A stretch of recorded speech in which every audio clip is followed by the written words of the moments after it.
توكل عليه ونعوذ بالله من شرور أنفسنا ومن سيئات أعمالنا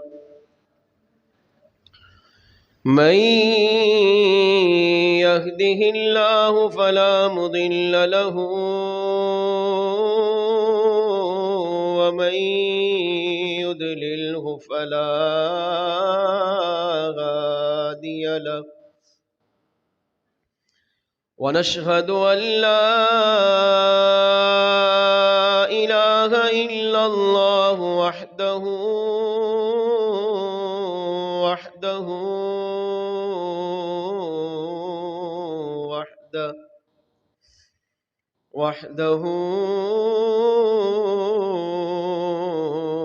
لا شريك له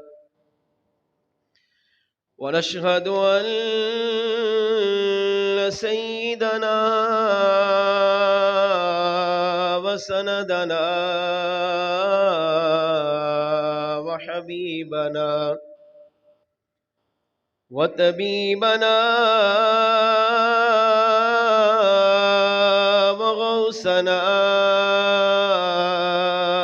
وغياثنا ومغيثنا وداتانا ومعيننا وفريدنا ونظامنا وسراجنا ومنيرنا ومقصودنا وموجودنا وأعلانا وأولانا ومولانا ومأوانا وملجانا وراحة قلوبنا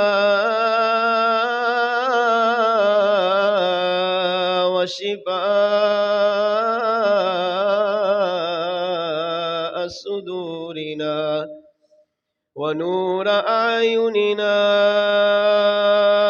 ونور أولنا ونور آخرنا ونور ظاهرنا ونور باطننا وسراج قلوبنا محمدا عبده ورسوله أما بعد فأعوذ بالله من الشيطان الرجيم بسم الله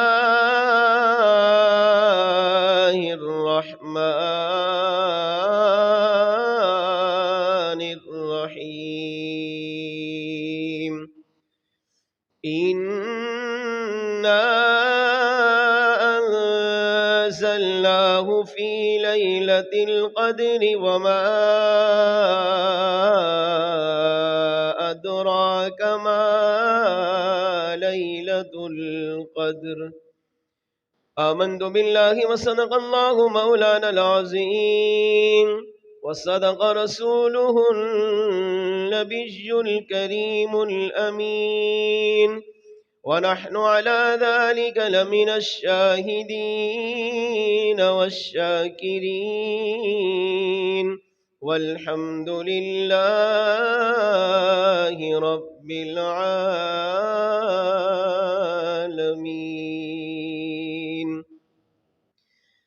یہی ہے آرزو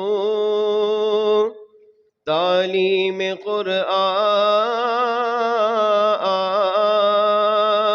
ہو جائے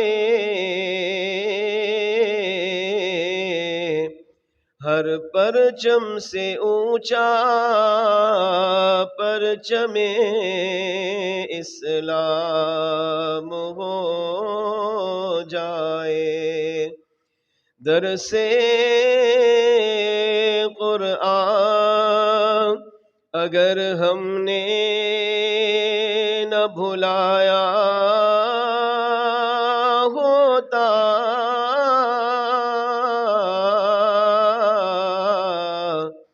یہ زمانہ نہ زمانے نے دکھایا ہوتا، دونوں عالم کا تجھے مقصود گر آرام ہے،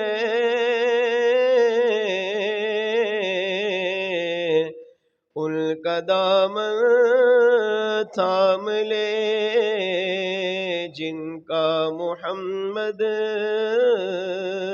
نام ہے۔ سامعین محترم، اللہ تعالیٰ کی حمد و ثنا کے بعد اس رب العالمین کی بارگاہ میں دعا ہے رب کریم آج کی سالانہ عظیم الشان شب قدر کی اس بابرکت محفل کو اپنی پاکیزہ بارگاہ میں قبول و منظور فرمائے۔ اللہ عز و جل کے پیارے حبیب حبیب الحبیب، ہم گناہوں کے مریضوں کے طبیب، نبیوں کے امام جناب رحمۃ للعالمین محمد مصطفیٰ احمد مجتبیٰ صلی اللہ تعالیٰ علیہ وآلہ وسلم کی ذات اقدس پر درود پاک پڑھنے کے بے شمار فضائل و برکات ہیں۔ ایک حدیث پاک کا مفہوم ہے، نبی رحمت شفیع امت صلی اللہ علیہ وسلم نے ارشاد فرمایا، جو میرا امتی میری ذات پر محبت و شوق کی وجہ سے 3 مرتبہ دن میں 3 مرتبہ رات میں درود پاک پڑھتا ہے، اللہ کریم پر حق ہے کہ اللہ اس کے اس دن اور اس رات کے گناہوں کو بخش دے۔ ہمیں چاہیے کہ ہم بھی نبی رحمت شفیع امت صلی اللہ علیہ وسلم کی ذات اقدس پر جتنا زیادہ ہو سکے درود پاک پڑھنے کی عادت بنا لیں۔ درود پاک انتہائی اہم اور مقدس بابرکت وظیفہ ہے۔ آج کی مبارک رات کے صدقے یہ عہد کریں کہ اللہ ہمیں مرتے دم تک مصطفیٰ جان رحمت صلی اللہ علیہ وسلم پر درود و سلام پڑھنا نصیب فرمائے۔ آج کی مبارک رات شب قدر کی انتہائی بابرکت، انتہائی مقدس، انتہائی عظمت والی رات ہے۔ یہ وہ رات ہے جس میں قرآن پاک نازل ہوا، اور اس قرآن کی برکت سے اللہ نے شب قدر کو سال کی تمام راتوں میں افضل والا بنا دیا، اتنا افضل بنایا کہ لیلۃ القدر خیر من الف شہر کا لقب اللہ نے اس رات کو دیا، کہ ہزاروں سالہ زندگی کی عبادت ایک طرف اور شب قدر میں اللہ کی عبادت ایک طرف۔ یقیناً وہ لوگ خوش نصیب ہیں جو آج کی مبارک رات اللہ کی عبادت میں گزارنے کی سعادت پا رہے ہیں۔ گزارنا بھی چاہیے۔ میں نے تو یہ سوچا تھا کہ شاید ہمارے اتھل والے سارے جو ہے آج کی رات گھروں میں، بازاروں میں، ہوٹلوں میں نظر ہی نہیں آئیں گے، مسجدیں آج ہماری بھری ہوئی ہوں گی،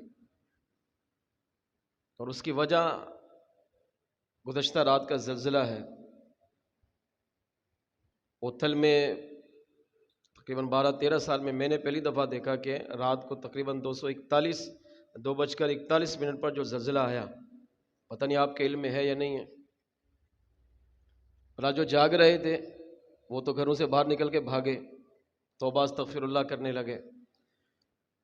جو سو رہے تھے بعض کی نیندیں اڑ گئیں اور پریشان ہو کر اٹھ کر بیٹھے، اور پھر بعد میں ان کو نیند نہیں آئی۔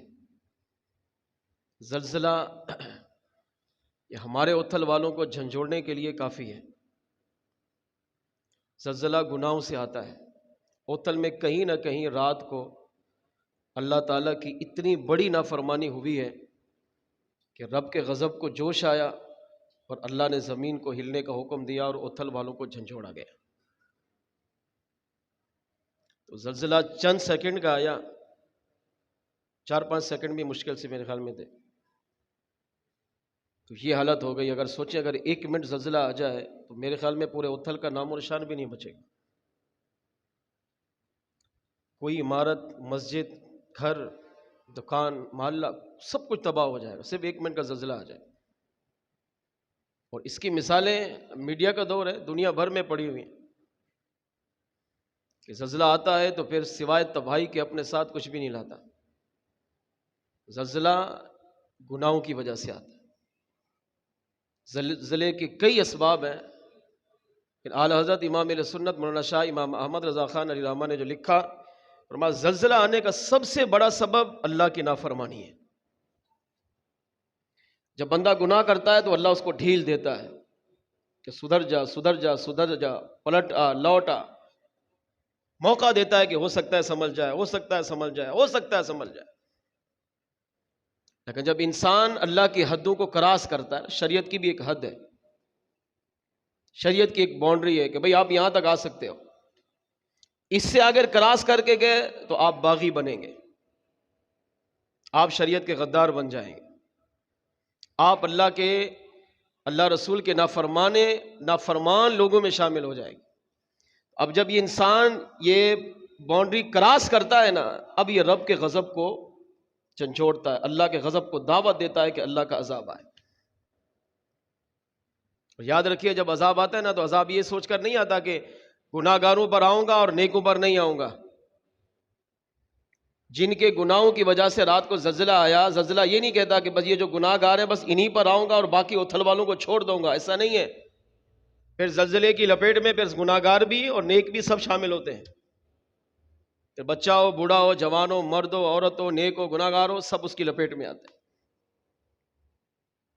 تھوڑی سی بھی عقل ہو نا تو آج کی رات تو ہماری اتھل کی ساری مسجدیں بھری ہوئی ہوں کہ 2:41 پہ آنے والا زلزلہ یہ ہمارے اتھل والوں کو جھنجھوڑنے کے لیے کافی ہے کہ اللہ کی عذاب کو دعوت مت دو، اللہ کی نافرمانی سے اپنے آپ کو بچاؤ، ورنہ اللہ بے نیاز ہے، اللہ کو ہماری عبادت کی حاجت ہے ہی نہیں۔ وہ چاہے تو 1 منٹ کے زلزلے سے پورے اتھل کو تباہ و برباد کر دے اور اس کا نام و نشان ہی مٹ جائے۔ لیکن کچھ نیک ہوں گے یقیناً، کچھ بدکار تو بدکاری کرتے رہے رات کو، انہوں نے تو بدکاری کی حد کر دی جس کی وجہ سے زلزلہ آیا۔ لیکن کچھ نیک لوگ ہوں گے کہ اللہ نے ان کے صدقے بچا لیا ہے۔ یہ ہمارے لیے وارننگ ہے، یہ چند سیکنڈ کا زلزلہ ہمیں جھنجھوڑنے کے لیے آیا ہے کہ اپنے آپ کو اللہ کی طرف لاؤ، اپنی زندگی میں ناز نخرہ مت کرو، اللہ رسول سے اپنے آپ کو مت ٹکراؤ۔ گناہ تو انسان سارا سال ہی گناہ کرتا ہے، کم از کم رمضان میں تو کچھ حیا شرم کرنی چاہیے نا، ہمارے پاس وہ بھی نہیں ہے۔ اگر اتنی بھی حیا شرم ہوتی نا تو میرے خیال میں اتھل کی ساری مسجدیں مغرب سے لے کر اب تک بھری ہوتی، لوگ رات کو مسجد سے جانا گوارا ہی نہیں کرتے۔ بھائی رات تو زلزلہ آیا ہے، کیا پتہ کب آ جائے، زمین پھٹے اور غرق ہو جائے، اس سے اچھا نہیں اللہ کی بارگاہ میں کچھ کر لے۔ تو اپنے آپ کو بدلیے، اللہ رسول کی طرف اپنے آپ کو لائیے۔ زندگی موت کا کوئی بھروسہ نہیں ہے، اللہ چاہے تو ابھی موت آ جائے اور سب فنا ہو جائے۔ تو رب نے جو سانسیں دی ہیں نا، ہمیں یہ وارننگ دی ہے، مجھے اور آپ کو اور اتھل کے ہر مسلمان کو یہ جھنجھوڑنے کے لیے کافی ہے۔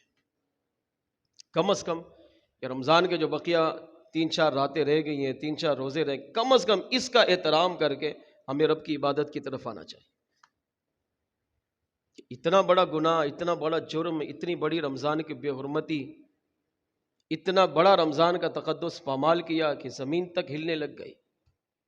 زمین تب ہلتی ہے جب اللہ اپنے غضب و جلال میں ہوتا ہے، تب اللہ زمین کو حکم دیتا ہے اور زمین ہلتی ہے۔ اور یہ بھی وارننگ ہوتی ہے، رب چاہے تو برباد کر دے، چاہے تو تھوڑی دیر ہلا کر چھوڑ دے، ہو سکتا ہے میرا بندہ ہے، ہو سکتا ہے پلٹ آئے۔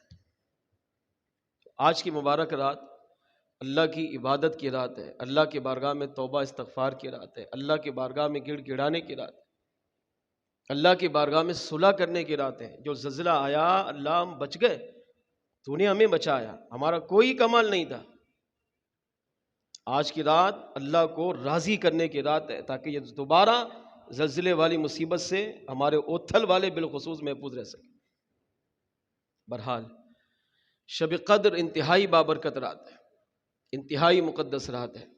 اس مبارک رات میں اللہ کریم کے معصوم فرشتے پہلے آسمان سے زمین پر تشریف لاتے ہیں اور پوری رات تلاش کرتے ہیں، جہاں جہاں مسلمان اللہ کی عبادت کر رہے ہوتے ہیں انہیں اپنے رحمت کے پرو میں ڈھانپتے ہیں، ان کے ساتھ استغفار کرتے ہیں، ان کے لیے بخشش کی دعا مانگتے ہیں، اور شب قدر میں عبادت کرنے والے کو میرا کریم رب اپنی رحمت سے بخش دیتا ہے۔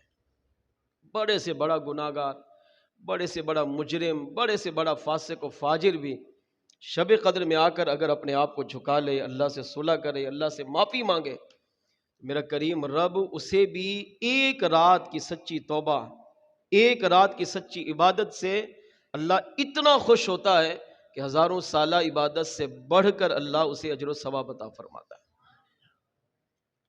درود پاک ایک ایسا وظیفہ ہے کہ اگر امتی اپنے نبی کی محبت میں، نبی کے پیار میں، نبی کی عقیدت میں، نبی کے عشق میں درود پاک پڑھنے والا بن جائے تو درود پاک اسے دنیا میں بھی، اسے قبر میں بھی اور اسے آخرت میں بھی کامیابی دلاتا ہے۔ اور ایسا زندگی کا موڑ کہ جہاں انسان کو کوئی پوچھنے والا نہیں ہوتا، درود پاک یہ وہ وظیفہ ہے کہ مصطفیٰ جان رحمت صلی اللہ علیہ وسلم اس کا درود پاک اگر قبول کر لیں تو میرے آقا جہاں سب چھوڑ جاتے ہیں سرکار وہاں بھی تشریف لا کر درود پاک پڑھنے والے کی مشکل کشائی فرماتے ہیں۔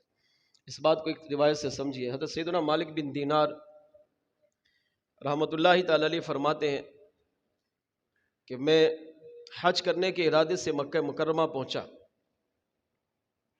تو میں کعبۃ اللہ کا طواف کر رہا تھا، تو میں نے ایک نوجوان کو دیکھا کہ وہ طواف بھی کر رہا ہے اور ایک دعا کر رہا ہے، اے اللہ مجھے مرتے دم تک مصطفیٰ جان رحمت صلی اللہ علیہ وسلم پر درود پڑھنے کی توفیق عطا فرما۔ اب یہ دعا بھی کر رہا ہے اور ساتھ ساتھ حضور پر درود بھی پڑھ رہا ہے۔ کعبۃ اللہ کے 7 چکر ہیں، ہر چکر کی الگ الگ دعا ہے، عربی میں کریں، اپنی مادری زبان میں کریں، یا جو دعا مانگے آپ وہاں مانگ سکتے ہیں، کیونکہ کعبہ اللہ کا گھر ہے اور یہ مقدس گھر ہے کہ اس کو دیکھتے ہی بندہ جو دعا کرتا ہے قبول ہو جاتی ہے۔ تو طواف کر کے جو بندہ دعا کرے، جو اس کو آتا ہو وہ دعا کرتا رہے تو اللہ اسے بھی قبول فرما لیتا ہے۔ مالک بن دینار علیہ رحمہ فرماتے ہیں کہ اب اس نوجوان کو میں نے دیکھا کہ طواف کر رہا ہے اور سرکار پر درود پڑھ رہا ہے۔ پہلا چکر ہوا، دوسرا، تیسرا، چوتھا، پانچواں، چھٹا، 7 چکر ہو گئے، مگر وہ حضور پر درود و سلام پڑھ رہا ہے۔ آپ فرماتے مجھے بڑی حیرت ہوئی، میں اس کے پیچھے ہو لیا، پھر وہ صفا مروہ پہ گیا تو وہاں پر میں نے دیکھا وہاں بھی وہی درود و سلام پڑھ رہا ہے۔ پھر میں مینا میں گیا، وہاں بھی دیکھا درود و سلام پڑھ رہا ہے۔ پھر میں مزدلفہ میں اس کے ساتھ گیا، وہاں بھی درود و سلام پڑھ رہا ہے۔ پھر میں عرفات میں اس کے ساتھ گیا، وہاں بھی درود و سلام پڑھ رہا ہے۔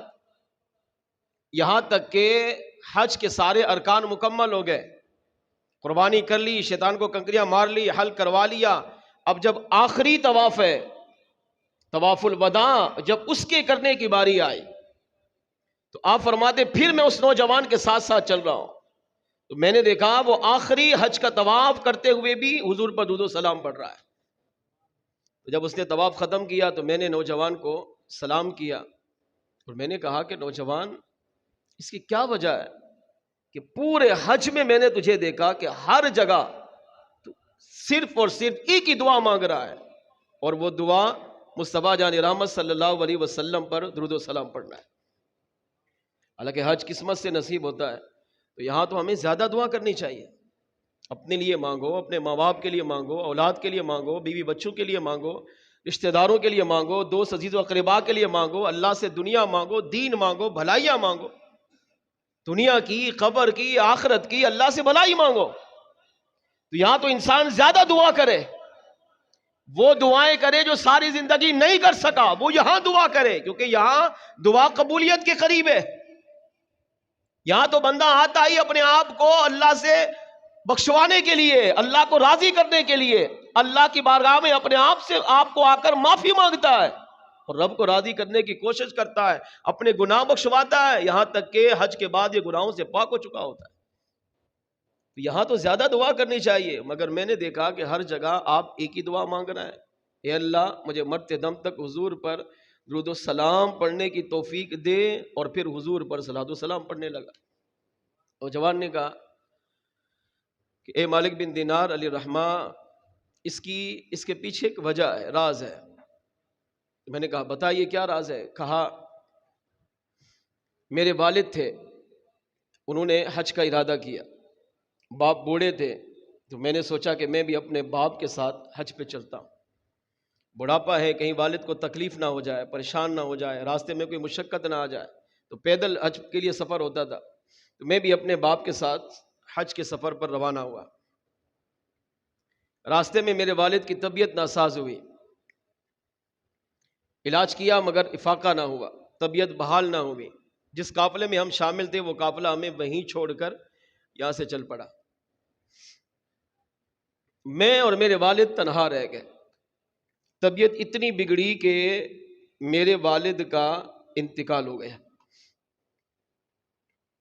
اب میں ایک ویران جنگل میں تنہا، خوف بھی تھا اور والد کے جانے کا غم بھی تھا، کہ تمنا تھی کہ کاش اپنے والد کو حج کراؤں گا، والد کی خدمت کا حق ادا کروں گا، مگر وہ بھی نہ کر سکا۔ اب اسی دکھ میں، اسی غم میں، اسی پریشانی میں مبتلا بیٹھا تھا کہ میں نے دیکھا کہ میرے والد کا آدھا چہرہ سیاہ ہو گیا۔ تو اب یہ دکھ غم اور بڑھ گیا۔ اب میں نہ آگے حج پہ جا سکتا ہوں نہ پیچھے جا سکتا ہوں۔ اب وہیں ویرانے میں روتے روتے اپنے گھٹنوں کو کھڑا کر کے، گھٹنوں پہ سر رکھ کے مجھے اونگ آ گئی۔ پریشانی کے عالم میں نیند میں چلا گیا تو میں نے ایک منظر دیکھا کہ دور سے گرد و غبار اڑ رہی ہے۔ تو میں سمجھا کہ شاید کوئی لوگ آ رہے ہوں گے، ہو سکتا ہے ویران جنگل ہے، ڈاکو ہوں، مال لوٹنے والے لٹیرے ہوں، یا ہو سکتا ہے کوئی اور ہو سکتا ہے دشمن ہو سکتا ہے کوئی مدد کرنے والا ہو۔ تو عجیب و غریب مجھے خیال آنے لگے۔ تو جیسے جیسے وہ گرد و غبار ہٹی اور وہ سواری جس کی وجہ سے گرد و غبار اڑ رہی تھی جب وہ قریب آئی، کہتے ہیں میں نے دیکھا کہ اس سواری پر ایک حسین و جمیل نورانی شخصیت تشریف فرما ہے، سفید امامہ ہے، سفید داڑھی ہے، سفید لباس ہے، اور اللہ کی انوار و تجلیات کی بارش ہو رہی ہے۔ اتنی حسین و جمیل ہستی تھی کہ میں نے زندگی میں اتنی حسین و جمیل ہستی نہیں دیکھی۔ وہ کہتے ہیں اتنے حسین و جمیل تھے کہ میں نے ان کو دیکھا تو فدا ہو گیا ان پر۔ وہ میرے والد کی لاش کے قریب آئے، سواری سے نیچے اترے اور میری والد کی لاش کے پاس آ کر ان کے چہرے سے کپڑا ہٹایا تو آدھا چہرہ ان کا سیاہ ہو چکا تھا۔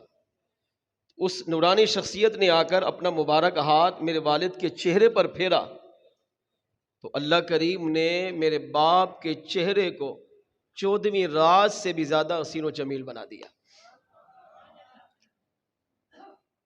جب وہ جانے لگے یہ کہا اور اٹھے اور سواری کی طرف تشریف لے گئے، سواری پر بیٹھے۔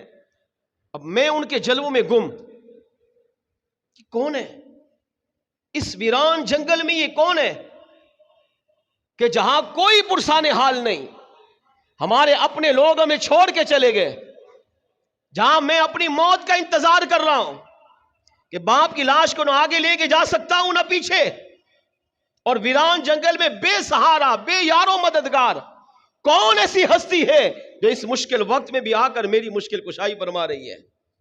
کہتے ہیں جب وہ سواری پر سوار ہوئے تو میں اٹھا، ان کی طرف دوڑا، ان کے قدموں کو پکڑ کر پوچھا آنے والی ہستی آپ بتائیں ہے کون؟ اتنی مشکل گھڑی میں جہاں دنیا مجھے چھوڑ چکی تھی آپ نے آ کر میری مشکل کشائی فرمائی، بتائیے تو صحیح ہے کون؟ اور اتنا اللہ نے نوازا کہ اپنے مبارک ہاتھ کو پھیرتے ہی اللہ نے میرے والد کی سیاہی کو دور فرما کر اسے نور میں بدل دیا۔ تو تو اس آنے والی ہستی نے کیا جواب دیا جس کا مفہوم ہے؟ ارشاد فرمایا نوجوان مجھے جانتا نہیں، میں ہی تیرا وہ نبی ہوں جس کی ذات پر تیرے والد ہمیشہ درود و سلام پڑھا کرتے تھے۔ تیرے باپ کی اچھی عادت تھی، تیرے باپ کے گناہ بھی تھے، ان گناہوں کی وجہ سے تیرے باپ کا چہرہ سیاہ ہو گیا، مگر تیرے باپ میں اچھی عادت یہ تھی کہ وہ مجھ سے سچی محبت کرتا تھا اور میری ذات پر ہمیشہ درود و سلام پڑھتا تھا۔ آج جب تیرے باپ کا انتقال ہونے لگا، اس نے مرنے سے پہلے مجھے پکارا، یا رسول اللہ میں گھر سے اس لیے چلا تھا تاکہ آپ کی بارگاہ میں آ کر آپ کے روضے کا دیدار کر سکوں، مگر قسمت نے ساتھ نہ دیا، میرا انتقال ہونے والا ہے۔ میں چاہتا ہوں آقا آپ کی بارگاہ میں اگرچہ نہیں پہنچ سکا مگر آپ مجھ پر کرم فرما کر مجھے بھی اپنا دیدار عطا فرما دیجئے۔ کہا تیرے باپ نے مرنے سے پہلے مجھے پکارا تھا، ہم نے تیرے باپ کی پکار کو سنا بھی، اور اس درود و سلام کے صدقے ہم نے یہاں پر آ کر تیرے باپ کے چہرے کو بھی منور کیا اور تیرے باپ کی اس مشکل کشائی میں ان کی مدد بھی فرمائی ہے۔ کہا وہ بزرگ ہستی چلی گئی، میری آنکھ کھلی، میں اٹھا، اب اپنے باپ کے چہرے سے کپڑے کو ہٹایا تو کہا سچ مچ اللہ کی قسم میرے باپ کا چہرہ 14ویں رات سے بھی حسین و جمیل بن چکا تھا، اس کے جسم سے خوشبو آنے لگی۔ کہا میں نے اپنے باپ کی تدفین کی، جنازہ پڑھا، دعا کی، پھر میں حج کے ارادے پر چل پڑا۔ کہا اس سفر سے لے کر اب تک میں نے یہی تہیہ کیا کہ ایسا ویران مقام جہاں دنیا چھوڑ جائے، جہاں کوئی بھی ساتھ دینے والا نہ ہو، اگر اس مشکل مقام میں اگر کوئی ہستی مدد کرنے والی ہے تو وہ صرف مصطفیٰ کی ذات مبارکہ ہے۔ کہا اس سے بڑھ کر میں اور کیا عمل کروں کہ میرے آقا درود و سلام پڑھنے سے خوش ہوتے ہیں۔ آقا صلی اللہ علیہ وسلم نے اس مشکل وقت میں میرے باپ کی مدد کی، ارادہ کر لیا کہ مرتے دم تک بس ایک ہی عمل کروں گا، اور وہ یہ کہ حضور کی ذات پر صلاۃ و سلام پڑھتا رہوں گا۔ اس سے پتہ چلا اگر امتی اپنے نبی کی محبت میں، نبی کے پیار میں، نبی کی عقیدت میں، نبی کے عشق میں کامل ہو اور مصطفیٰ جان رحمت پر صلاۃ و سلام پڑھنے کا پابند ہو تو میرے آقا دنیا میں بھی اس کی مدد کرتے ہیں۔ اگر یہ درود و سلام پڑھنے والا مر کر قبر میں چلا جائے، قبر میں ماں باپ، بہن بھائی، بیوی بچے، اولاد، خاندان، رشتہ دار، دنیا میں آپ جس سے محبت کرتے تھے کوئی بھی قبر میں نہیں اترتا، مگر آقا اتنے قریب ہے کہ اگر امتی اپنے نبی سے محبت کامل کرتا ہو تو میرے آقا صلی اللہ علیہ وسلم جس طرح دنیا میں اس کی مشکل کشائی فرماتے ہیں، آقا اس کے مرنے کے بعد قبر میں تشریف لا کر بھی اس کی قبر کو جنت کا باغ بنوا دیتے ہیں۔ ہاں یہ آقا اتنے کریم ہے کہ اگر ان کا امتی ان سے پیار سچا کرتا ہو، قیامت کے دن یہی درود و سلام پڑھنے والا جب میدان محشر میں حاضر ہوگا، اگرچہ گناہ اس کے سامنے ہوگے، یہ ڈر رہا ہوگا کہ آج شاید میرا فیصلہ اللہ جہنم میں داخل کرنے کا کرے گا، لیکن آقا اتنے کریم ہے، آقا فرماتے اس وقت بھی اگر میرے امتی کے لیے جہنم کا فیصلہ ہو بھی گیا تب بھی اللہ کی بارگاہ میں اس کی سفارش کروں گا، اور اس وقت تک جنت کی طرف قدم نہیں بڑھاؤں گا جب تک اپنے اس امتی کو جنت میں داخل نہ کروا لوں۔ اب بتائیں جو آقا دنیا میں بھی اتنی کرم نوازی فرما ہے، قبر میں بھی ہمیں نہیں چھوڑے، آخرت میں بھی نہیں چھوڑے۔ ہاں ایک امتی کا میزان تل رہا ہوگا، نیکیوں کا پلڑا، گناہوں کا پلڑا، گناہ زیادہ ہو جائیں گے، نیکیوں کا پلڑا ہلکا ہو جائے گا، گناہوں کا پلڑا بھاری ہو جائے گا۔ اب یہ ڈرے گا کہ میزان عمل میں میرے عمل تو ہو گئے، میرے گناہ زیادہ ہے، جس کے گناہ زیادہ ہے وہ پکا جہنم میں جائے گا۔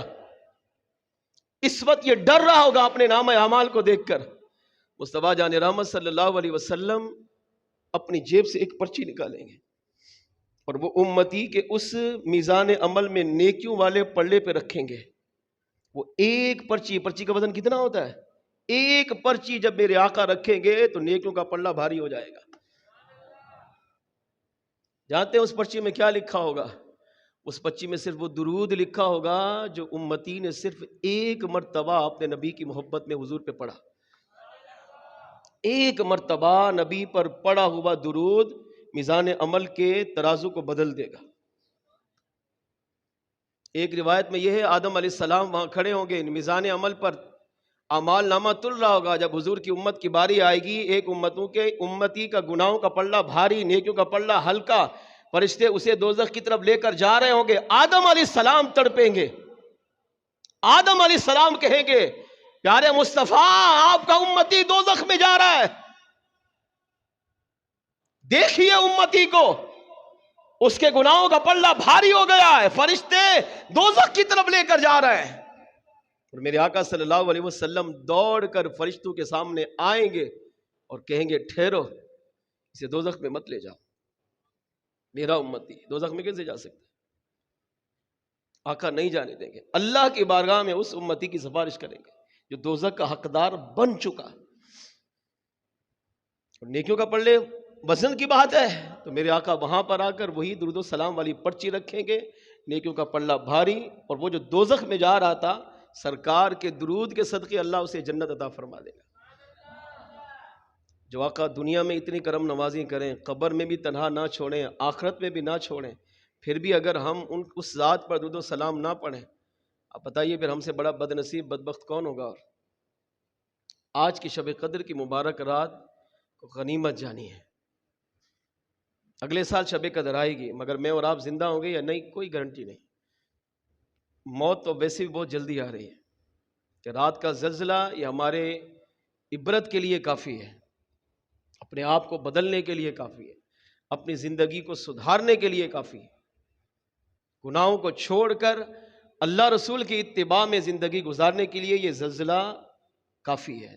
شرط یہ کہ ہم اس کو سمجھنے والے بنیں، اپنے آقا صلی اللہ علیہ وسلم پر درود و سلام پڑھنے کی عادت بنیں۔ نیت کر لیں بیٹھے دل میں کہ میں اس وقت تک بستر پہ نہیں سوؤں گا آج کے بعد جب تک مدینے والے آقا پر مخصوص تعداد میں درود و سلام نہ پڑھ، چاہے 5 بار پڑھیں، 10 بار پڑھیں، 50 بار پڑھیں، 1000 بار پڑھیں، بس حضور پر سلام پڑھنے کی عادت بنا لیں۔ آئیے محبت و عقیدت کے ساتھ بارگاہ رسالت میں درود و سلام کا رضانہ پیش کیجیے۔ الصلاۃ والسلام علیک یا سیدی یا رسول اللہ، الصلاۃ والسلام علیک یا سیدی یا حبیب اللہ، الصلاۃ والسلام علیک یا سیدی یا رحمۃ للعالمین وعلی آلک واصحابک یا سیدی یا شفیع المذنبین۔ شب قدر انتہائی بابرکت مقدس رات ہے۔ قرآن کریم میں اللہ پاک نے شب قدر کی عظمت کو بیان کرتے ہوئے ارشاد فرمایا انا انزلناہ فی لیلۃ القدر، بے شک ہم نے اس قرآن کو شب قدر میں اتارا ہے۔ وما ادراک ما لیلۃ القدر، شب قدر کی عظمت بیان کی، تم نے کیا جانا شب قدر کیا ہے؟ لیلۃ القدر خیر من الف شہر، شب قدر 1000 ماہ سے افضل و اعلیٰ رات ہے۔ شب قدر کی افضلیت بیان کی گئی ہے۔ تنزل الملائکۃ والروح فیہا باذن ربہم من کل امر، یہ وہ مبارک رات ہے جس میں اللہ کے معصوم فرشتے اور ملائکہ کے امام جبریل امین علیہ الصلاۃ والسلام آسمان سے زمین پر تشریف لاتے ہیں۔ شب قدر میں عبادت کرنے والوں پر اللہ کی رحمتیں رب کے حکم سے آتے ہیں، رحمتیں نازل کرتے ہیں، استغفار کرتے ہیں، ان کے لیے بخشش کی دعا کرتے ہیں۔ سلام ہی حتی مطلع الفجر، اور صبح صادق تک ان پر سلامتی نازل کرتے رہتے ہیں۔ شب قدر کو اللہ نے یہ مقام کیوں دیا؟ اس کی کئی وجوہات ہیں۔ ایک وجہ جو قرآن نے بیان کی ہے وہ یہ کہ شب قدر میں اللہ فرماتے ہیں میں نے اپنی لارائب کتاب قرآن کو نازل کیا۔ قرآن اترا شب قدر میں، قرآن کے صدقے اللہ نے شب قدر کو سال کی تمام راتوں میں افضل والا بنا دیا۔ اتنا افضل کہ ایک رات کی عبادت 83 سال 4 ماہ سے زائد کی عبادت کا ثواب ایک رات میں عبادت کرنے والے کو اللہ عطا فرما دیتا ہے۔ 2 رکعت نماز پڑھے تو 1000 سالہ عبادت سے بڑھ کر اللہ اجر و ثواب دیتا ہے۔ بڑے سے بڑا گناہگار، بدکار، فاسق، فاجر، زانی، شرابی، اللہ کا بہت بڑا مجرم اگر شب قدر میں آ کے سچی توبہ کرے، استغفار کرے، روئے، اللہ کو منائے، اللہ سے معافی مانگے، تو اللہ شب قدر کے صدقے اس کی بھی بخشش کا اعلان فرما دیتا ہے۔ اتنی بڑی عظمت اس رات کو ملی، کیوں؟ قدر مانا قدر والی رات، عظمت والی رات، عزتوں والی رات، شرافت والی رات، اتنی بڑی رات کہ جو عبادت کی جاتی ہے وہ بھی عزت والی، اور جو عبادت کرتا ہے اللہ اسے دنیا آخرت میں عزت عطا فرما دیتا ہے۔ اتنی بڑی رات کو مقام کیوں ملا؟ قرآن کہتا ہے اس لیے کہ شب قدر میں قرآن اترا۔ جب شب قدر کو اللہ نے اتنا عظمت والا بنایا تو آپ سوچیں قرآن کی عظمت کا عالم کیا ہوگا۔ اللہ نے قرآن کو کتنا بڑا مقام دیا ہے، قرآن کو اللہ نے کتنا شان دی ہے۔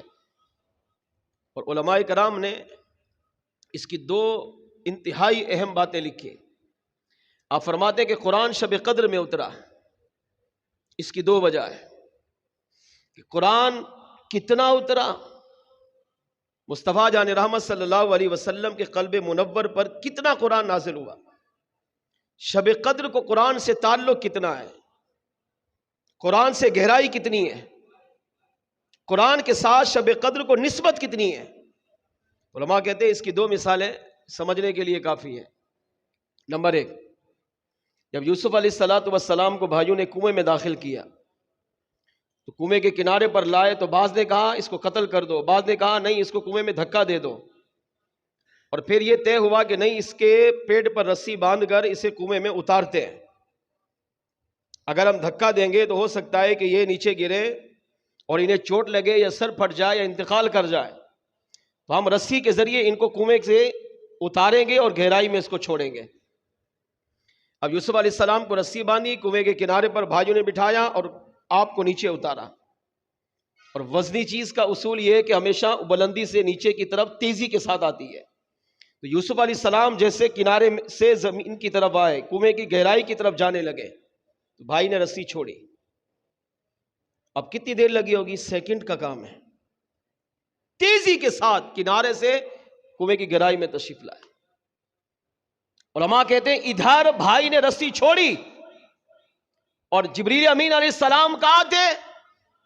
آپ بیت المعمور میں، 7 آسمانوں سے اوپر بیت المعمور ہے، زمین سے پہلے آسمان کا فاصلہ 500 سال، پھر آسمان کی موٹائی کا فاصلہ 500 سال، پھر اگلے آسمان میں پہنچنے کا فاصلہ 500 سال، اس کو آپ حساب کر کے دیکھ لیں، پھر سدرۃ المنتہا، پھر بیت المعمور، وہاں تھے۔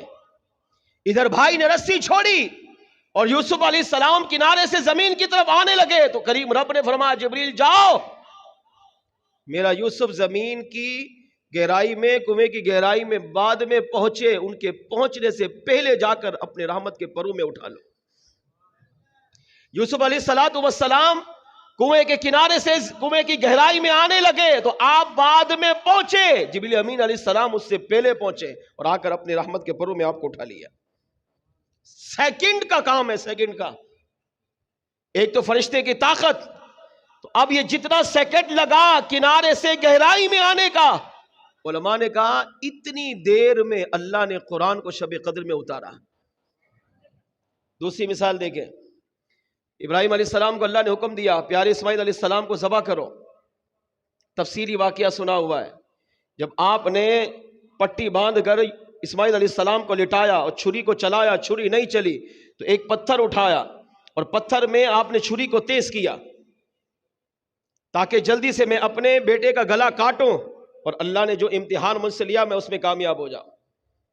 اب ادھر ابراہیم علیہ السلام پتھر پر چھری کو رکھ کر تیز کر رہے ہیں، ادھر اسماعیل علیہ السلام لیٹے ہوئے، اب چھری کو تیز کرنے کے بعد چھری کو اٹھایا اور اسماعیل علیہ السلام کے گلے کی طرف لائے۔ کتنی دیر لگی؟ اس سے پہلے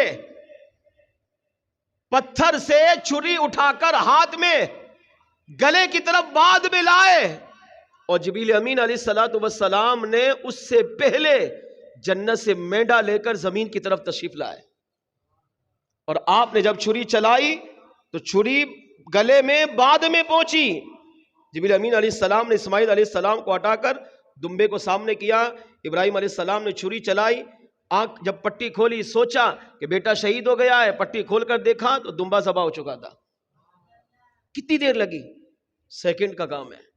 علماء کہتے ہیں جتنی دیر میں ابراہیم علیہ السلام نے چھری کو پتھر سے اٹھا کر اسماعیل علیہ السلام کے گلے کی طرف لائے، اتنی دیر اللہ نے قرآن کو شب قدر میں اتارا۔ اب سمجھے قرآن کی عظمت، اللہ کرے آج ہم سمجھنے میں کامیاب ہو جائے۔ چند لمحوں میں قرآن اترا شب قدر میں۔ اب یہاں نکتہ کیا ہے؟ امام راضی کہتے ہیں مسلمان غور کر، یہ قرآن تیرے نبی کا معجزہ ہے، حضور کا سب سے بڑا معجزہ ہے۔ اس مقدس کتاب کی اہمیت کو سمجھ کہ جو کریم رب شب قدر میں قرآن کو اتارے اور اتنے مختصر لمحے میں قرآن کو نازل کیا، تو اللہ فرماتا ہے شب قدر کی عظمتوں کی وجہ قرآن کو اتارنا ہے۔ تو جب قرآن لمحہ بھر کے لیے شب قدر میں اتارا، اللہ نے شب قدر کو سال کی تمام راتوں سے افضل و اعلیٰ بنا دیا ہے۔ فرمایا پھر اس نبی کا، اس اپنے آقا کا تصور کر جس کے قلب منور پر اللہ نے پورے قرآن کو اتارا۔ اللہ نے قرآن کے صدقے مصطفیٰ جان رحمت صلی اللہ علیہ وسلم کو کتنا عظمتوں والا مقام عطا فرمایا ہے۔ ایک لمحہ قرآن اترا، شب قدر سال کی ساری راتوں سے افضل و اعلیٰ بن گئی۔ تو جس نبی کے قلب منور پر قرآن اترا، اس نبی کی عظمت و عرفت، اس نبی کی شان و عظمت، ان کا مقام و مرتبہ کا عالم کیا ہوگا۔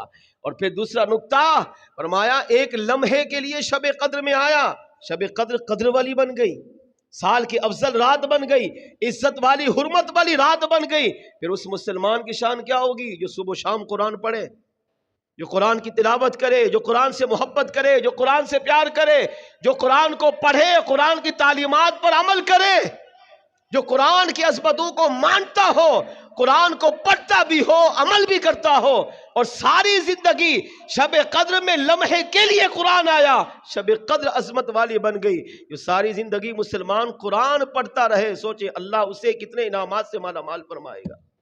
اگر اس کا ہم اندازہ لگائیں خدا کی قسم کر ہی نہیں سکتے۔ ایک حافظ قرآن اگر 50 سال بھی قرآن کو پڑھے، قرآن کو سینے میں رکھے، رمضان میں قرآن پڑھے، رمضان میں قرآن سنے، قرآن سنائے، 50 سال تک قرآن کے ساتھ تعلق جوڑے، کیا قرآن اسے چھوڑ دے گا؟ شب قدر میں لمحے کے لیے قرآن آیا، شب قدر قدر والی بن گئی۔ اس میں عبادت وہ بھی قدر والی، عبادت کرنے والا بھی قدر والا، اللہ کی بارگاہ میں بڑا مقام و مرتبہ پانے والا۔ جو مسلمان ساری زندگی قرآن پڑھتا بھی ہو، قرآن سنتا بھی ہو، قرآن پڑھاتا بھی ہو، قرآن سے پیار بھی کرتا ہو، قرآن سیکھتا بھی ہو، قرآن سکھاتا بھی ہو، آپ کیا سمجھتے ہیں کہ قرآن اسے چھوڑ دے گا؟ نہیں، قرآن اتنا وفادار دوست ہے، اتنا وفادار ساتھی ہے کہ جہاں قبر میں کوئی نہیں آتا قرآن وہاں بھی آتا ہے، جہاں میزان عمل پہ کوئی بھی کام نہیں آئے گا قرآن وہاں بھی آئے گا، جہاں اس کے بارے میں فیصلہ ہو چکا ہوگا اس کو دوزخ میں لے جاؤ، قرآن وہاں انسانی شکل میں حاضر ہوگا، اللہ کی بارگاہ میں جھگڑے گا، یا اللہ اس کو دوزخ میں مت ڈال، کیوں؟ یہ مجھ سے محبت کرتا تھا، یہ مجھ سے پیار کرتا تھا، اس کی عقیدت سچی تھی، اس کا پیار سچا تھا، یہ ساری زندگی مجھ سے وفا کرتا تھا، اگرچہ گناہگار ہے، دوزخ میں جانے کے لائق ہے، مگر یہ تو دیکھ میں تیرا کلام ہوں، اس طرح تو ہمیشہ سے ہے میں بھی ہمیشہ سے، اس کو مجھ سے مت دور کر۔ یہ کیا سوچے گا میں نے دنیا میں قرآن سے تعلق جوڑا، آج قرآن نے مجھے تنہا چھوڑ دیا، دنیا میں میرا ساتھ دیا، قبر میں میرا ساتھ دیا، آج آخرت میں مجھے چھوڑ رہا ہے؟ نہیں، یہاں تک روایتوں کے الفاظ ہیں کہ قرآن جب اس کا فیصلہ ہوگا نا اسے دوزخ میں لے جاؤ، کس کا؟ جو قرآن پڑھتا ہوگا۔ قرآن یہاں تک جلال میں آئے گا، اللہ کی بارگاہ میں عرض کرے گا مولا یا تو مجھے یا میری سفارش قبول کر اس کو جنت میں ڈال، اور اگر تو میری سفارش قبول نہیں کرتا نا تو مجھے قرآن سے ہی نکال دے۔ آیت کہے گی، سورت کہے گی کہ اگر میری سفارش قبول نہیں کر رہا نا مجھے قرآن سے نکال دے۔ اتنا بڑا جملہ کوئی کہہ سکتا ہے اللہ کی بارگاہ؟ مگر قرآن کہے گا، ایک آیت سے بھی اگر آپ محبت کرتے ہو نا وہ آیت آپ کی سفارش کرے گی۔ ایک صحابی ہر رکعت میں سورہ اخلاص قل واللہ احد پڑھتے تھے، صحابہ نے اس کی شکایت کی سرکار کے بارگاہ میں، یا رسول اللہ اس کو قرآن آتا ہے مگر یہ جب بھی دیکھو ہر نماز میں ہر رکعت میں یہی صورت پڑھتا ہے، تو آپ اس کو سمجھائیں۔ ہم تو اس کو سمجھا تھک گئے، یہ مان نہیں رہا۔ میرے آقا علیہ السلام نے اسے بلایا، فرمایا تمہیں قرآن آتا ہے؟ کہا آتا ہے۔ اور صورتیں آتی ہیں؟ عرض کی آقا آتی ہیں۔ شاید فرمایا پھر یہی صورت کیوں پڑھتے ہو؟ اور بھی پڑھو، پورا قرآن اللہ کا ہے۔ جس طرح سورہ اخلاص اللہ کا کلام ہے، بقیہ قرآن بھی اللہ کا کلام ہے، تو وہ پڑھیے۔ مگر صحابی نے کیا عرض کیا؟ آقا مجھے آتا تو ہے مگر میں سورہ اخلاص سے محبت کرتا ہوں، سورہ اخلاص مجھے اچھی لگتی ہے۔ کیوں اچھی لگتی ہے؟ اس میں میرے رب کی شان ہے، میرے رب کی بے نیازی ہے، میرے رب کی اس میں عظمت ہے، میرے رب کا اس میں مقام ہے۔ میں اس کو پڑھ کر اللہ کی محبت میں جھومتا ہوں، اس سے رب کی محبت بڑھتی ہے۔ میرے آقا علیہ السلام نے فرمایا صحابہ اسے چھوڑ دو، اسے یہی سورت پڑھنے دو، کیونکہ یہی سورت اس کی نجات کے لیے کافی ہے۔ ایک سورت سے، ایک آیت سے بھی محبت کر لی، یہ بھی بخشش کروائے گی۔ آج کا یہ شب قدر کا اجتماع ہمیں یہی پیغام دے رہا ہے، قرآن سے محبت کیجیے، قرآن سے پیار کیجیے، قرآن سے عظمت۔ خالی رمضان میں ہم قرآن پڑھتے ہیں، لیکن ایک تعداد ہے جو رمضان کے بعد قرآن نہیں پڑھتے۔ نہیں، قرآن کی طرف آئیے۔ کہاں پڑھیں گے؟ دعوت اسلامی آپ کے سامنے۔ بڑوں کو قرآن نہیں آتا، آئیے دعوت اسلامی میں آپ کو قرآن سکھائے گی۔ بچوں کو قرآن نہیں آتا، آئیے دعوت اسلامی کے ادارے آپ کے لیے کھلے۔ اسی مسجد سے پیچھے جامعہ کھلا ہوا ہے، آئیے پڑھائیے اپنے بچوں کو قرآن۔ کس نے روکا ہوا ہے؟ ہمارے آوادان روڈ پر دعوت اسلامی کا مدرسہ موجود ہے، صبح 8 سے 4 بجے تک قرآن پڑھایا جاتا ہے، 8 گھنٹے پڑھائی ہو رہی ہے۔ آئیے، کوئی فیس نہیں ہے، فی سبیل اللہ قرآن کی خدمت ہے۔ 3.5 لاکھ سے زائد بچے اس وقت پاکستان میں دعوت اسلامی کے اداروں میں قرآن پڑھ رہے ہیں، قرآن کی خدمت ہے۔ بڑوں کو نہیں آتا، آئیے آن لائن پڑھنے، نیٹ کا دور ہے، آن لائن پڑھیے، کورس کیجئے، روزانہ قرآن آدھا گھنٹہ تو دیں قرآن کو، کچھ تو وقت دیں قرآن کو۔ قرآن سے بڑھ کر خدا کی قسم ہمارے پاس کوئی ساتھی نہیں ہے، یاد رکھیے گا۔ سلطنت عثمانیہ 650 سال تک انہوں نے حکومت کی۔ ارطغرل غازی کا بیٹا عثمان، جب ارطغرل غازی کا انتقال ہوا اور اس کا بیٹا عثمان غازی سلطنت کا وارث بنا، 650 سال تک سلطنت عثمانیہ چلی۔ سلطنت عثمانیہ یہ اسلامی حکومت تھی، اسلامی نظام چلایا انہوں نے، اور اتنی بڑی سلطنت، ایک ہی حکمران، ایک ہی خاندان کے لوگ ہوں، اس سے پہلے نہیں ہوئی۔ سلطنت عثمانیہ کی کامیابی کی وجہ کیا تھی؟ عثمان غازی نے آخر کیا کیا ایسا کہ اللہ نے اسے اتنا بڑا مقام دیا کہ مسلمانوں کا لیڈر بنا، مسلمانوں کا رہنما بنا، مسلمانوں کا بادشاہ بنا، اور ایک اچھی زندگی گزار کر گیا، ایک اسلامی نقشہ حضور کی امت کو پیش کر کے گیا ہے۔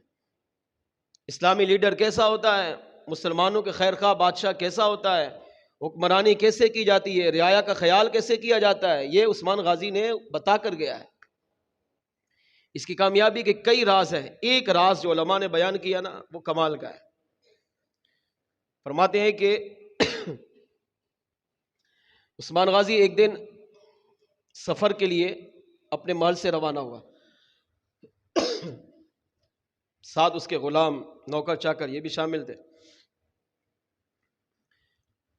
سفر کرتے کرتے شام کا جب وقت ہوا تو یہ اپنے گھر سے، دربار سے بہت دور نکل آیا۔ تو اس نے قافلہ روکا اور اپنے ساتھیوں سے کہا کہ یہاں کوئی تلاش کرو، اگر کوئی ہمیں مکان مل جائے تو آج رات ہم یہاں قیام کرتے ہیں، اور صبح پھر ہم یہاں سے آگے کی طرف سفر روانہ کریں گے۔ اس کے ساتھی ادھر ادھر دوڑے، ایک گھر تلاش کیا، اس کے مالک سے جا کے بات کی کہ سلطنت عثمانیہ کے سب سے بڑے لیڈر عثمان غازی رحمۃ اللہ تعالی علیہ آئے ہیں، تو وہ چاہتے ہیں کہ آج رات میں تمہارے ہاں قیام کروں۔ مالک کو بڑی خوشی ہوئی، اس نے اجازت دی۔ اب یہ پوچھ کر اس کے گھر تشریف لے آئے. یہ ہوتا ہے اسلامی لیڈر. مال لوٹتا نہیں ہے، کسی کے گھر میں رہنا بھی ہونا تو اس کی اجازت کے بغیر نہیں جا سکتا. یہ ہوتا ہے اسلامی حکمران، رعایا کا خیر خواہ.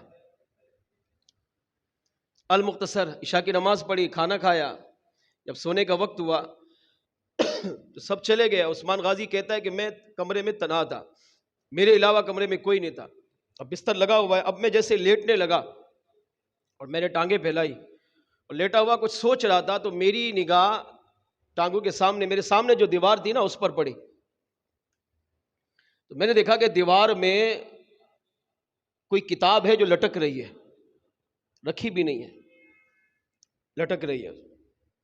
شاپر میں یا کسی چیز میں وہ لپٹی ہوئی ہے اور لٹک رہی ہے. تو کہتے فوراً میں نے پاؤں کو سمیٹا. میں نے کہا یہ کتاب پتہ نہیں کون سی کتاب ہے. میں اٹھا، جا کر میں نے اس کتاب کو اٹھایا، اس کو کھول کر دیکھا تو وہ قرآن پاک تھا. میں نے اس قرآن کو چوما، آنکھوں سے لگایا، سینے سے لگایا اور کافی دیر قرآن کو سینے سے لگا کر میں روتا رہا. کیوں رویا؟ بے ادبی کر دی تھی. عثمان غازی کہتا ہے اس لیے رو رہا تھا کہ میرے پاؤں کی طرف قرآن تھا. اب مجھے ڈر لگ گیا کہ کہیں یہ قرآن کی طرف جو میں نے پاؤں کیے نا، یہ قرآن کی بے ادبی نہ ہو گئی ہو. قرآن کی اگر میں بے ادبی کر گیا ہوں تو میری سلطنت کس کام کی؟ میں اللہ کی بارگاہ میں کیا منہ لے کر جاؤں گا؟ پھر کافی وقت گزر گیا، اب آرام بھی کرنا ہے. اب کیا کریں، کوئی طاق وغیرہ بھی نہیں ہے کہ چلو قرآن کو رکھ دو. عثمان غازی کہتا ہے کہ پھر میرے دل میں خیال آیا، میں نے سوچا چلے اس کے مالک کو بلاتا ہوں اور اسے کہتا ہوں کہ یہ قرآن کسی اور جگہ رکھ دو، اس کمرے سے ہٹ کر کسی دوسرے کمرے میں یا کسی دوسری جگہ پہ رکھ دو. جب یہ خیال آیا اور میں آواز دینے لگا اپنے گارڈ کو، پولیس کو یا خادم کو، تو پھر میں آواز دیتے دیتے رک گیا. کیوں؟ کہا میرے دل میں پھر خیال آیا عثمان غازی تو کیسا ہے، کیسا مسلمان ہے کہ اپنے آرام کے لیے قرآن کو بھیج رہا ہے. ہونا تو یہ چاہیے قرآن کو یہاں رکھ، تو کمرے سے باہر جا، مگر اپنے آرام کرنے کے لیے قرآن کو باہر بھیج رہا ہے. حالانکہ قرآن کو اگر عثمان غازی باہر بھیج بھی دیتا گناہ نہیں ہے. یہ بھی قرآن کا ادب ہے کہ میں اس کمرے میں ٹانگیں کیسے پھیلاؤں جس کمرے میں قرآن تشریف فرما ہے. حالانکہ شرعی مسئلہ یہ کہ پھیلا سکتا ہے. قرآن اگر اوپر عزت والے مقام پر ہے، آپ اس کمرے میں سو سکتے ہیں، کوئی گناہ نہیں ہے. مگر قرآن کی محبت، ایسی محبت ہر کسی کو نہیں ملتی. تو کہا آواز دیتے دیتے رک گیا. پھر سوچا عثمان غازی تو قرآن سے کیسی محبت کر رہا ہے، اپنے آرام کے لیے قرآن کو باہر بھیج رہا ہے. نہیں، قرآن کی محبت کا تقاضا یہ ہے کہ قرآن کو اسی کمرے میں رہنے دے جس کمرے میں تو ہے. اگر جانا ہے تو تو جا، قرآن نہیں. کہیں یہ قرآن کو باہر بھیجنا قرآن کی بے ادبی میں نہ آ جائے.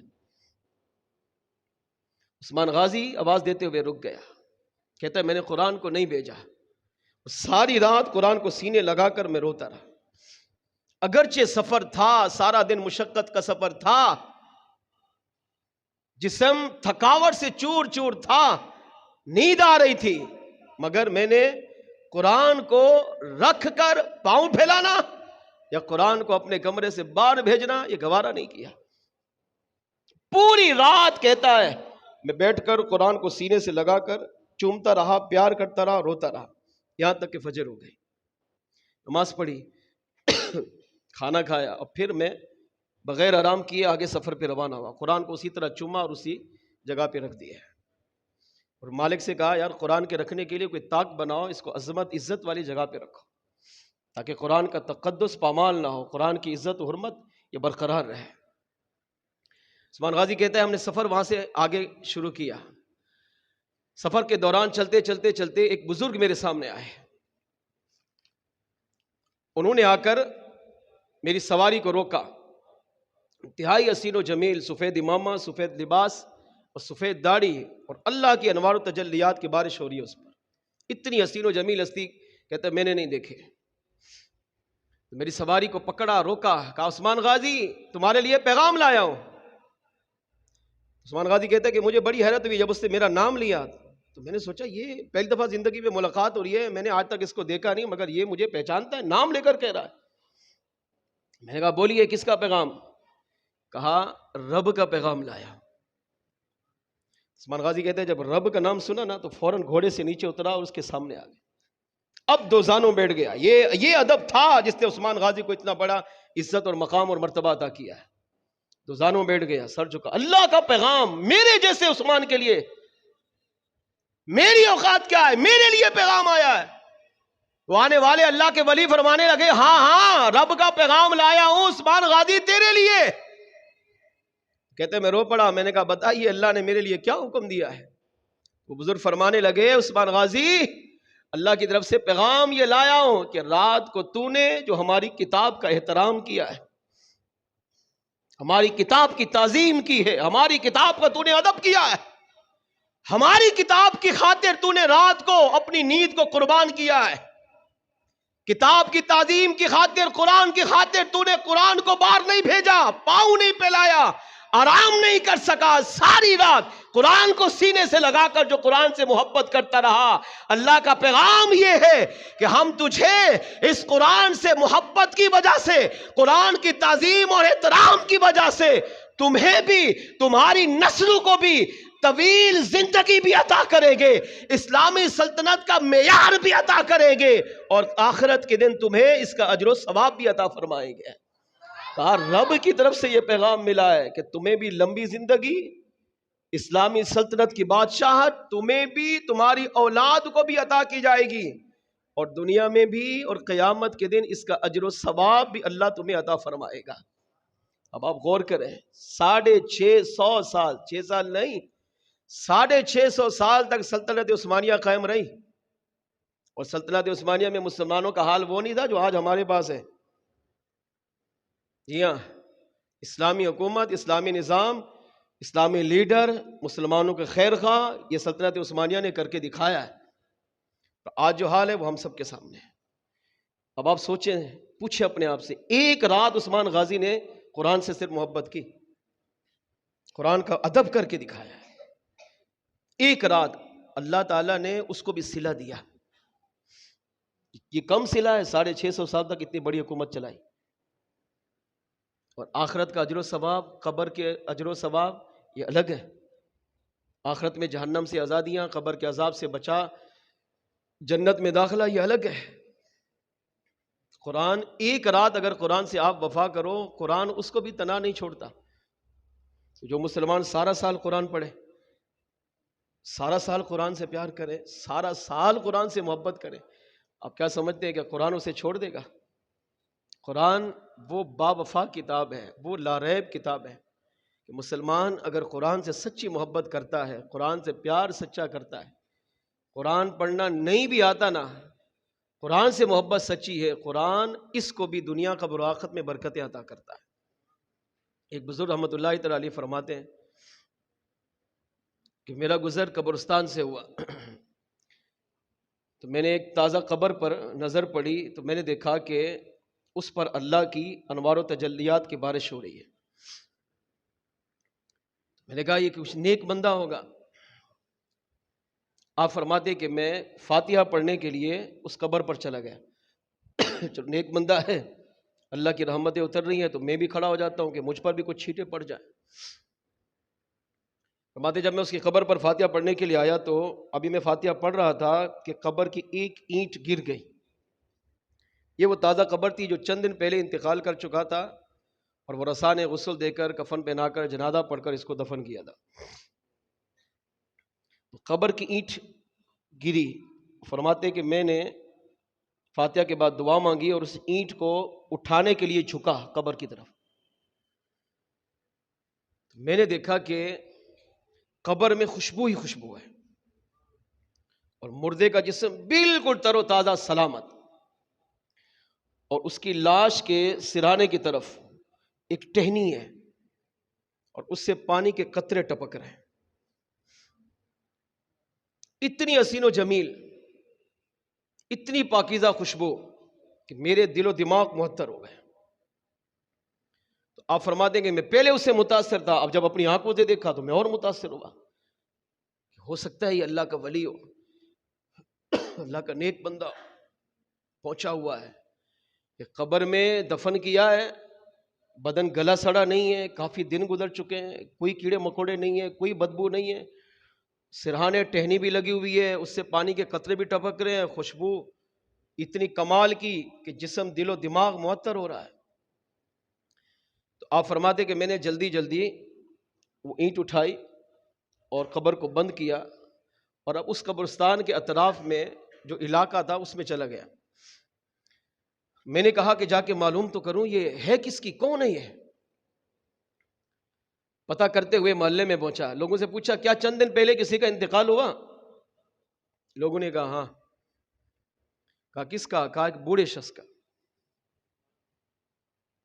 کیا وہ نیک متقی پرہیزگار اللہ کا ولی تھا؟ کہا نہیں، عام انسان تھا، ایک سادہ سی زندگی گزارنے والا شخص تھا. میں نے کہا اچھا اس کے رشتہ داروں میں کوئی زندہ ہے؟ کہا ہاں اس کی ایک بیوی ہے جو بیوہ ہے، بوڑھی ہے وہ بھی.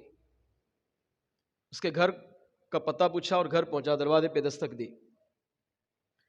بڑھیا نے دروازہ کھولا تو میں نے کہا کہ آپ کے شوہر کا انتقال کب ہوا؟ کہا کچھ عرصہ پہلے. کیا عمر تھی؟ کہا 80 سال سے زائد عمر ہوگی، بڑھاپا تھا. میں نے کہا کہ اچھا بتاؤ اس کا زندگی کا اعمال کیسے تھے، اس کا کردار کیسا تھا اس کا؟ کہا اچھا تھا، نارمل تھا جس طرح عام لوگوں کا ہوتا ہے. میں نے کہا نہیں کوئی خاص بتاؤ، ایسی بات بتاؤ کہ جو تمہیں لگے کہ یہ عمل اس نے اللہ کے لیے کیا ہے. فرماتے میں ابھی اس بڑھیا سے پوچھ رہا تھا کہ بڑھیا نے کہا اچھا یہ بتائیں آپ کون ہیں، آپ کیوں پوچھ رہے ہیں؟ تو میں نے ان کو یہ بتایا کہ میں ایسے قبرستان سے گزرا اور قبر پہ نظر پڑی اور میں تمہارے شوہر کی قبر پہ گیا اور اس طرح جو ہے وہ اینٹ گری اور میں نے دیکھا تو جسم بھی سلامت ہے، کفن بھی سلامت ہے، ٹہنی بھی لگی ہے، خوشبو بھی ہے، پانی کے قطرے بھی ٹپک رہے ہیں، گویا وہ قبر جنت کا باغ بنی ہوئی ہے. میں نے سوچا کہ اللہ کا نیک بندہ ہوگا، چلو اس کے اعمال کا جائزہ لیں، پوچھے تو صحیح کون سا عمل کیا ہے، ہو سکتا ہے یہ عمل میں کروں اللہ مجھے بخش دے. خبر کوئی مذاق تھوڑی ہے. آج کا نوجوان کہہ دیتا ہے کھلے منہ سے ہم مریں گے دیکھا جائے گا. کیا دیکھا جائے گا؟ قبر کا کبھی سوچو تو صحیح قبر میں ہے کیا.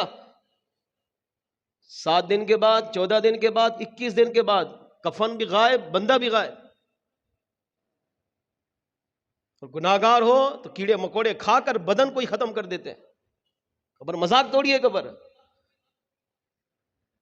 ہم دفنانے والے کتنے دفناتے ہیں، قبر کو کھودو سال کے بعد پتہ ہی نہیں، ہڈیاں بھی نہیں ملتی. کہاں چلا گیا بندہ؟ سوچے مٹی کھا گئی، کیڑے مکوڑے کھا گئے. مگر کچھ اعمال ایسے ہیں، کچھ لوگ ایسے ہوتے ہیں کہ اگر وہ زندگی کمال کی گزار کر جائے، وہ اعمال کر کے جائیں، رب کو راضی کر کے جائیں، پھر یہ اندھیری قبر جو سانپ بچھے کیڑے مکوڑوں کا گھر ہے، اللہ اسے جنت کا باغ بنا دیتا ہے. پھر چاہے 1000 سال کے بعد بھی آپ اس کی قبر کھولیں گے نا، اس کا کفن بدن سب کچھ سلامت ہوگا. تو میں نے کہا بدن سلامت ہے، قبر میں خوشبو آ رہی ہے، قبر میں ٹینی لگی ہوئی ہے، یہ کسی انسان نے تھوڑی لگائی، اللہ کی طرف سے. تو آپ کہہ رہی ہیں وہ عام انسان تھا، گناہگار تھا، مگر یہ تو بتائیے اعمال کیسے تھے؟ کہا اعمال نارمل تھے. میں نے کہا نہیں، ایسا عمل بتاؤ کہ جس کی وجہ سے تمہیں لگتا ہو کہ اللہ نے اسی عمل کی وجہ سے اس پر کرم کیا ہے. تو بڑھیا رونے لگی. کہا ایک عمل ہے، میں نہیں جانتی کہ اللہ نے اس وجہ سے کرم کیا یا نہیں، مگر ایک عمل تھا، لگتا یہی ہے اللہ نے اسی وجہ سے کرم کیا. میں نے کہا بتائیے وہ عمل کیا ہے. تو بڑھیا نے کہا کہ 80 سال ہو گئے میرے شوہر کو قرآن نہیں آتا تھا، قرآن نہیں پڑھتا تھا، پڑھنا ہی نہیں آتا تھا، پڑھا لکھا تھا ہی نہیں. تو ایک دن ایک عالم سے واز سنا، قرآن کی محبت میں بیان سنا، تو اس کے دل میں قرآن کی محبت پیدا ہوئی، قرآن کا پیار پیدا ہوا. گھر پہ آیا، وضو کیا، قرآن کو اٹھایا، رویا. میں نے پوچھا میرے سرتاج کیوں رو رہے ہیں؟ کہا میں کتنا بد نصیب ہوں، 80 سال ہو گئے مجھے قرآن پڑھنا نہیں آتا، اگر میں مر جاؤں تو میں قبر میں کیا لے کر جاؤں گا؟ اللہ کا کلام ہی نہیں پڑھ سکا میں، اس سے بڑی بدبختی میرے لیے کیا ہوگی؟ اب اس بڑھاپے کی عمر میں بھی قرآن نہیں آ رہا، اب قرآن سیکھنے جاؤں تو شرم آ رہی ہے کہ 80 سال کے بعد استاد کہے گا ابھی ہوش آیا قرآن پڑھنے کا۔ میں نے کہا اچھا اس نے کیا کیا پھر؟ قرآن سیکھا؟ کہا نہیں سیکھا۔ کیا کرتا تھا؟ کہا صبح اٹھتا تھا، وضو کرتا تھا، خوشبو لگاتا تھا اور قرآن کو سینے سے لگاتا، چومتا، سر پہ رکھتا، آنکھوں سے لگاتا، پھر قرآن کو اپنے سامنے رکھتا، قرآن کو کھولتا اور قرآن کی ہر لائن پر بسم اللہ پڑھتا، اور بسم اللہ پڑھتا اور روتا ہے۔ اور یہ جملے میں نے اس کی زبان سے اس کو کہتے ہوئے سنے، کیا؟ اے اللہ مجھے قرآن پڑھنا نہیں آتا، میں اقرار کرتا ہوں میں نے لاپرواہی کی ہے، غفلت کی ہے، 80 سال گزر گئے قرآن نہیں سیکھ پایا، آج غفلت سے باہر آیا، ہوش آیا، قرآن کو پڑھنا تھا، قرآن سیکھنا تھا۔ اللہ مجھے قرآن نہیں آتا پڑھنا، مگر میں اس بات کا اقرار کرتا ہوں یہ تیری کتاب ہے۔ ہر لائن میں بسم اللہ پڑھ کے انگلی پھیرتا، کیا کہتا؟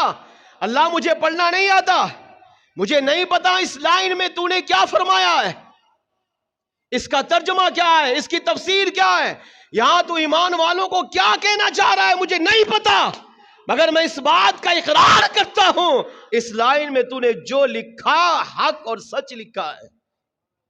یہ میری بدقسمتی ہے میں نہیں پڑھ پایا، یہ میری بدقسمتی ہے مجھے ترجمہ نہیں آتا، یہ میری بدقسمتی ہے مجھے نہیں پتا یہ لائن کیا کہہ رہی ہے، اس میں تو اپنے بندے کو کیا کہنا چاہ رہا ہے، کیا حکم دینا چاہ رہا ہے مجھے نہیں پتا، مگر میں اس بات کا اقرار کرتا ہوں اس لائن میں جو لکھا ہے وہ حق اور سچ لکھا ہے، روزانہ یہی عمل کرتا۔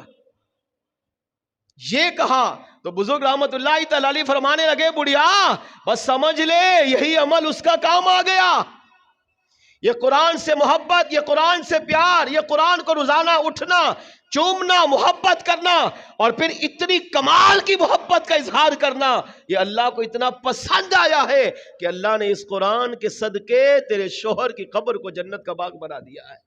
اتنے دن گزر گئے، اس کا بدن سلامت ہے، کفن سلامت ہے، جسم سلامت ہے، قبر میں خوشبو آ رہی ہے، شاخ لگی ہے، وہاں سے 2 قطرے گر رہے ہیں، اس کے دل و دماغ کو معطر کر رہے ہیں، اس کی کوئی اور وجہ نہیں، اس کی صرف یہی وجہ نظر آ رہی ہے کہ اللہ نے اس کی قرآن کی محبت کو قبول کر لیا ہے، قرآن کے ادب کو قبول کر لیا ہے، قرآن کے پیار کو اللہ نے قبول کر لیا، اور اسی وجہ سے اللہ نے تیرے شوہر کی بخشش فرما دی، اس کی قبر کو جنت کا گلزار بنا دیا ہے۔ وہ بوڑھا جس کو قرآن نہیں آتا مگر قرآن سے محبت کی، اس کو قرآن نے فائدہ دیا۔ قبر مذاق نہیں ہے، مریں گے تو پتہ چلے گا قبر کیا ہے، لیکن آج ہم زندہ ہیں، اللہ کے گھر میں بیٹھے، شب قدر کی مبارک رات، آج ہم چاہیں تو اپنے آپ کو بدل سکتے ہیں۔ قرآن کی طرف آئیے، آج کی شب قدر قرآن کی اہمیت کا ہمیں پیغام دے رہی ہے۔ خود قرآن نہیں آتا، قرآن پڑھیے، اولاد کی نعمت سے اللہ نے نوازا ہے، اولاد کو قرآن پڑھائیے، جی ہاں، قرآن پڑھیے، قرآن پڑھائیے، اسی میں زندگی گزاریے، سمجھ لیجئے دنیا میں بھی کامیاب ہے، قبر و آخرت میں بھی کامیاب ہوں گے۔ دعوت اسلامی کا دینی ماحول ہمیں یہی سوچ دے رہا ہے، یہی تعلیم دے رہا ہے، دعوت اسلامی کا دینی ماحول یہی درس دے رہا ہے، اپنے آپ کو قرآن کی طرف لائیے۔ شیخ کامل، شیخ شریعت، امیر اہل سنت دامت برکاتہم العالیہ کی یہی تمنا ہے، یہی آرزو، تعلیم قرآن عام ہو جائے۔ آپ چاہتے ہیں ہر گھر میں قرآن پاک کی تلاوت، نہیں ہو سکتا کہ قرآن گھر میں ہو اور قرآن گھر میں مصیبتیں آئیں، جی ہاں، ایک حدیث پاک میں ارشاد فرمایا اپنے گھر کو قبرستان مت بناؤ۔ صحابہ نے پوچھا گھر کو قبرستان کیسے بنائیں گے؟ قبرستان تو وہ ہوتا ہے جہاں میت کو دفن کیا جاتا ہے، آقا فرماتے گھر کو قبرستان نہ بناؤ۔ صحابہ نے جب پوچھا تو ارشاد فرمایا وہ گھر قبرستان کی طرح مردہ ہے جس میں قرآن کی تلاوت نہیں ہوتی۔ جس گھر میں قرآن کی تلاوت ہو اللہ اس گھر کو زندہ رکھتا ہے، تر و تازہ رکھتا ہے، اس کی آفتیں، اس کی مصیبتیں، اس کی پریشانیاں، اہل خانہ کی تکالیف قرآن کے صدقے جاتی ہیں۔ پڑھ کے تو دیکھیں، قرآن کی طرف اپنے آپ کو لائیے۔ دعوت اسلامی کے میں 3.5 لاکھ سے زائد بچے قرآن پڑھ رہے ہیں، یہ امیل سنت کی کڑن ہے۔ یہ مرد قلندر چاہتے ہیں کہ امت مسلمہ قرآن کی طرف آئے، قرآن سے پیار کرے، قرآن سے محبت کرے، قرآن کی تعلیم پر عمل کرے، قرآن کو اپنائے، قرآن پڑھے، قرآن پڑھائے، تاکہ اللہ اس قرآن کے صدقے ان کی دنیا کو بھی، قبر کو بھی، آخرت کو سنوار دے۔ اللہ ہمیں قرآن پاک سے سچی محبت و عقیدت نصیب فرمائے، قرآن پاک کے ساتھ سچا پیار، قرآن پاک کے ساتھ سچی عقیدت، قرآن پاک کی تعلیمات پر اللہ ہمیں عمل کی توفیق عطا فرمائے۔ وما علیہ الا البلاغ المبین۔